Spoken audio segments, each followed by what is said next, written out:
When you think of Portal 2 Reversed, what probably comes to mind is just flipping the map order and calling it a day. But let's be real here, that's just super boring. No, this is the story of Portal 2 Reverse mod. What started as a simple suggestion to see what would happen if you swapped the start point with the end on every level, soon became one of the most satisfying Portal 2 experiences I've ever had. The premise is incredibly simple.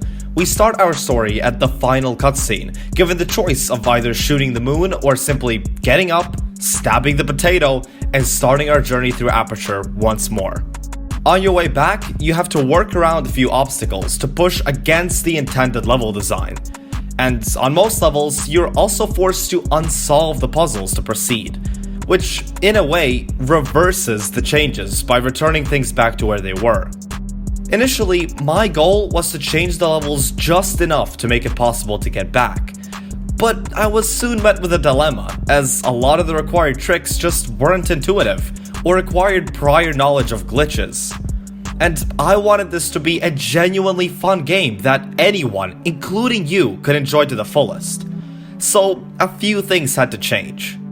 For example, the level Finale 2 used to assume that you know two very obscure mechanics, the Crusher portal swap and the crouch fly glitch. Some of you might know what I'm talking about, but for the most part, these levels were incredibly unintuitive for beginners.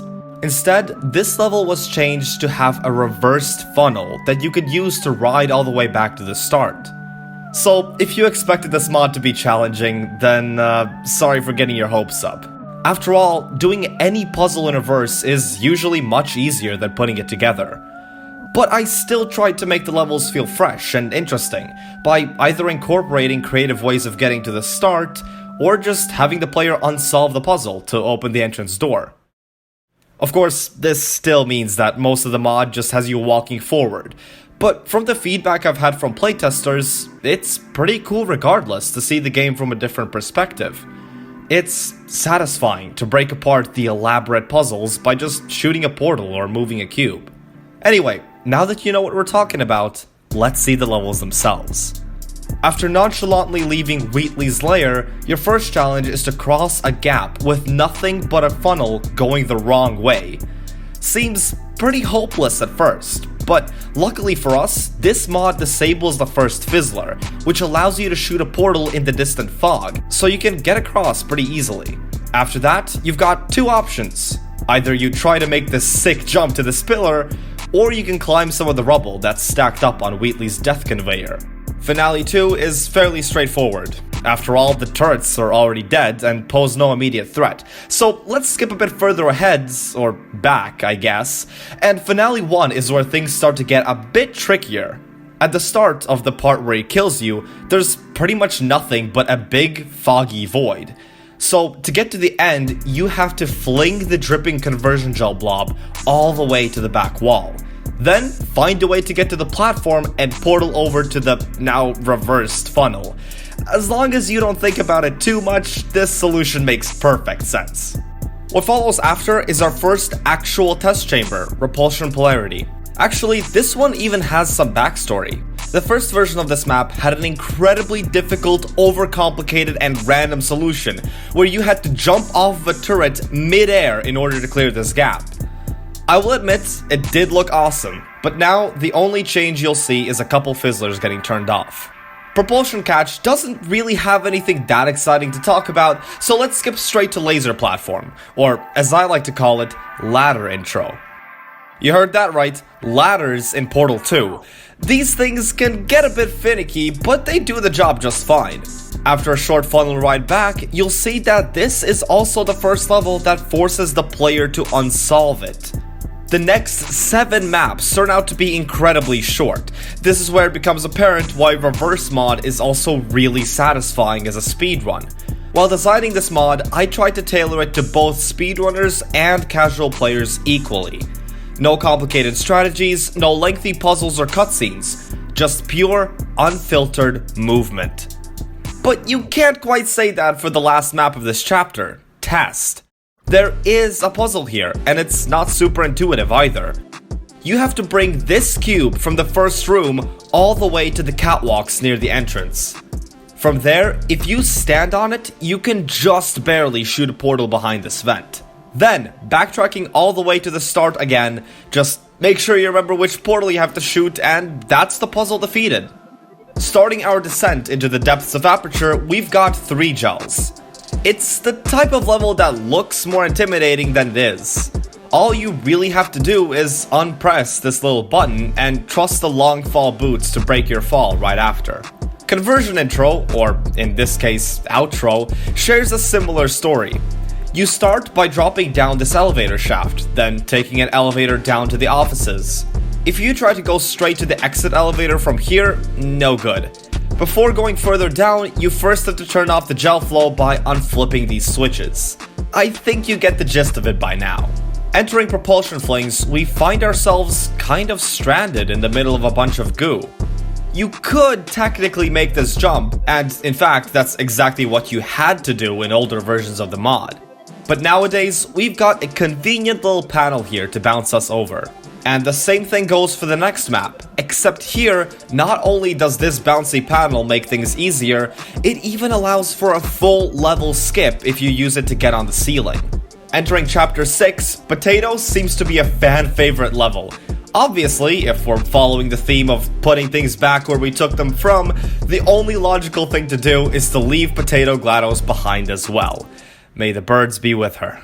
Then, after unflipping just a few more switches, we're brought to Crazy Box. When I was first pitched the idea for this mod, this was the level that popped into my head first. I just thought of how many really cool ways there could be of getting from this elevator to the one below. And turns out, my excitement had been justified. The speedrun for this map takes one stop to paint the cube, which unsolves the chamber, and then goes straight to the end in a glorious slow boost. Clean. And up next is what's probably my absolute favorite level in this mod. When designing the solution to this one, I was kind of in a hurry. I couldn't figure out how to get the player over this gap for the life of me. And then I thought, what's preventing the gel blob from bouncing off the gel itself? And no joke, that's actually what the solution is to this day. And if you thought that was silly, remember, when making the first version, I was running scarily close to the deadline, and there was no time for programming a smooth curve. But yeah, once one of the gel blocks makes it over, we're gonna make the other one bounce along with it.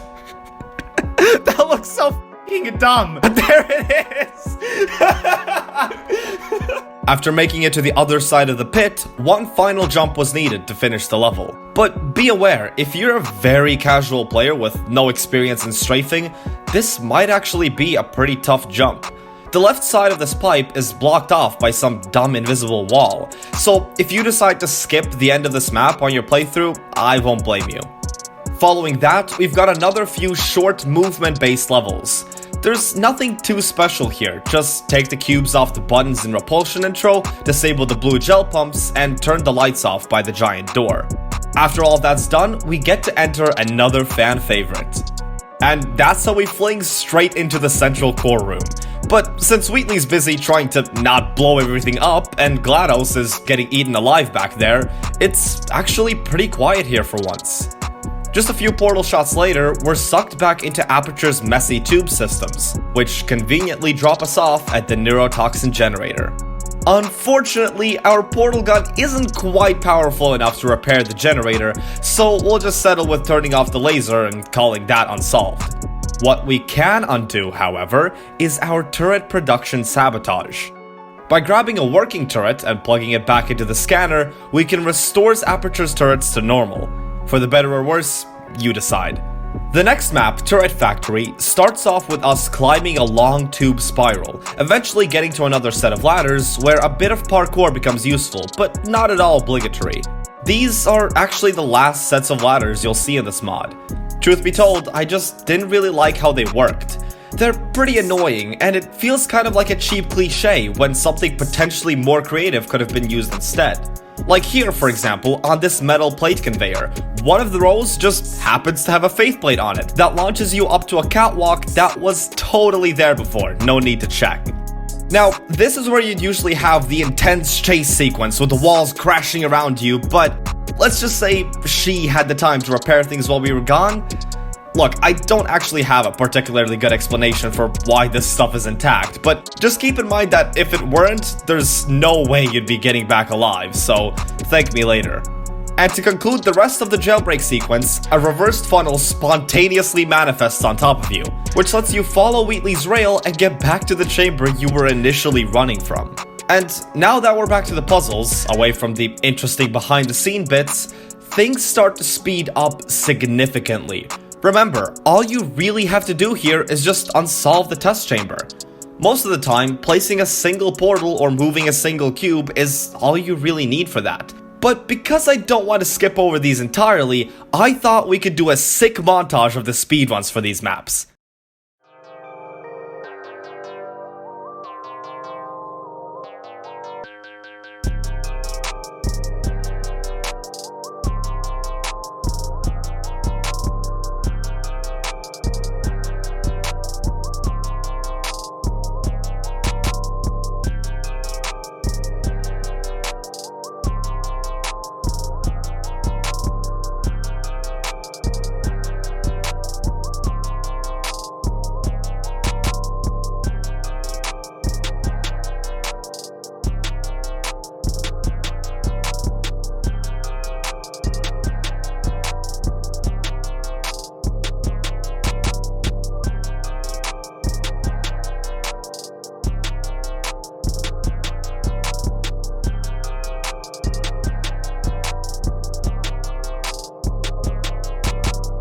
The time has come to put down the portal gun. Quite literally, actually, as we arrive at the incinerator, and this is where you'd normally upgrade to a dual portal gun. But as we get flicked out and back into the overgrown version of GLaDOS' chamber, the single portal device gets picked up somewhere along the way. The atmosphere would also be almost the same if only a certain idiot were here to blabber more nonsense as always. But even without him, the secret panel opens up just fine from the back. The next couple of puzzles aren't an issue either, although in cube momentum you do have to use a portal stand to get back, which might not be super obvious at first. But eventually, even the single portal device has to be left behind, though the way to do it won't be as simple as you think.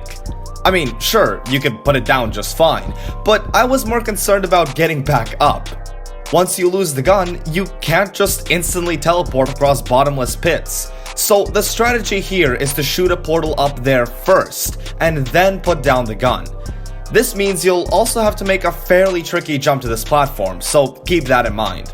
The second level of this game's tutorial, Portal Carousel, usually holds just one cube for the only button in the room.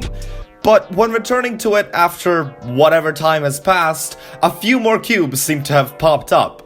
Now, this is convenient for us, as we can just stack them up to get back to the entrance door. It's also worth to mention that in previous versions of the mod, you had to use the camera on the wall and the only single cube to fly up to the exit.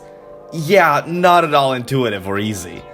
And finally, we've arrived. The last test chamber, the simplest, most anticlimactic puzzle before we can finally go back to sleep. Yeah, that's what this whole story is about. Chell just really wanted to go back to sleep.